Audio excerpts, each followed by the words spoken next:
Николай уже много лет работал трактористом в небольшом хозяйстве возле поселка Березовка. Большое поле, которое он обрабатывал, почти вплотную подходило к густому лесу. Вместе с мужчиной на работу всегда отправлялся его пес Буран. Собака спокойно ехала в кабине, а во время остановок бегала рядом с трактором и никогда не уходила далеко. В тот летний день Николай с раннего утра вспахивал землю. Около полудня жара усилилась, поэтому он решил сделать перерыв и пообедать в тени деревьев. Мужчина подъехал к краю поля, остановил двигатель и достал сумку с едой. Буран до этого спокойно лежал возле сиденья, но внезапно поднялся, насторожил уши и посмотрел на лес.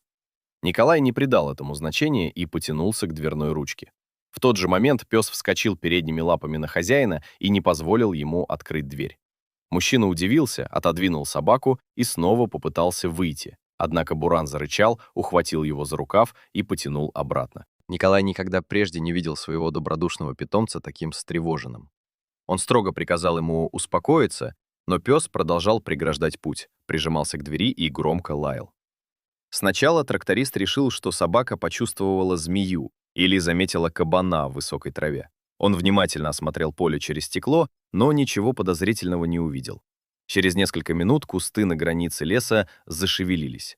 Из зарослей медленно вышел огромный бурый медведь. Зверь остановился примерно в 20 метрах от трактора, поднял голову и втянул носом воздух. Николай замер, понимая, что еще немного, и он оказался бы снаружи, без всякой защиты. Вероятно, медведя привлек запах еды, лежавший в кабине. Буран продолжал лаять, но хозяин удерживал его за ошейник, чтобы собака не бросилась к зверю. Медведь сделал несколько шагов ближе и поднялся на задние лапы. Николай медленно повернул ключ зажигания.